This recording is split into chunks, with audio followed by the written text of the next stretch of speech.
Hey, good evening, everybody. Hope everybody's doing well. Just thought I'd check in today and say hello to everybody.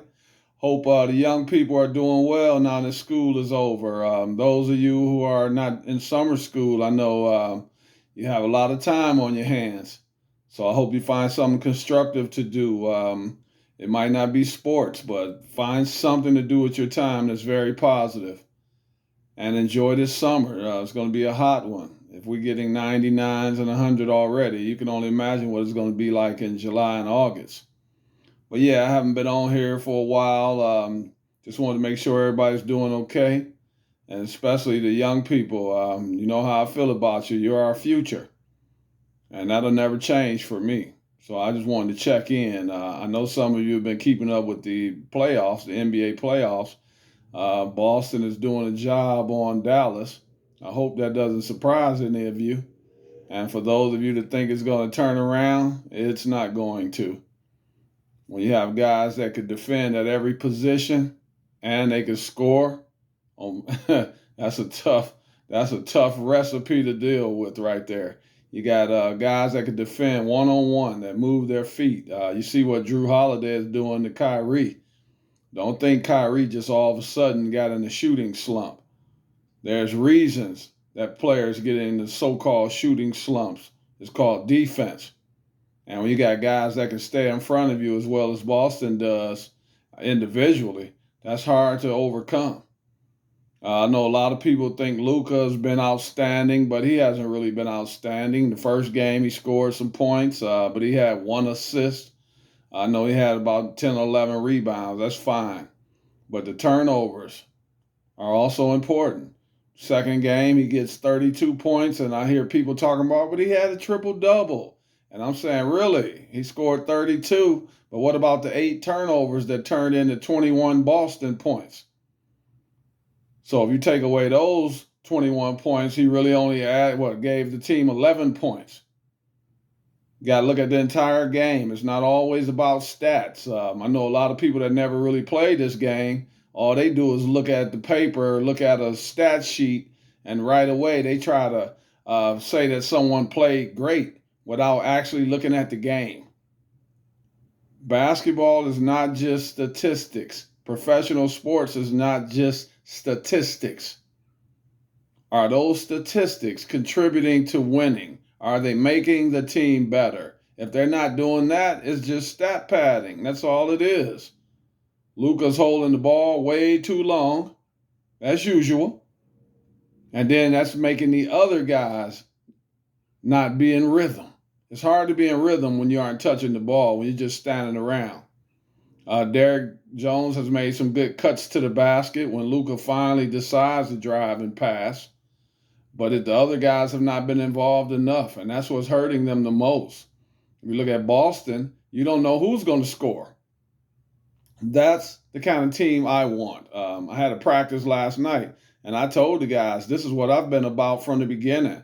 If I have 10 players, I want 10 players that are going to be able to score. And even if they aren't scoring, they're in a position where the defense thinks they're going to score. And if they don't score, they create for someone else. That's what the game is about. It's never going to change for me. I'd rather have 5 guys on the floor who are a threat than to have 1 or 2 guys on the floor that are a threat. And right now for Dallas, those two guys are actually Luka and PJ Washington. I hope y'all watching Kyrie. Kyrie is still a great player offensively, but Kyrie has big problems with Drew Holiday. He can get by Derrick White because he's low to the ground. And Derrick kind of stands up straight sometimes when it comes to moving and sliding his feet. But if you look at Drew Holiday, oh man, you talk about textbook defense as far as standing in front of a guy.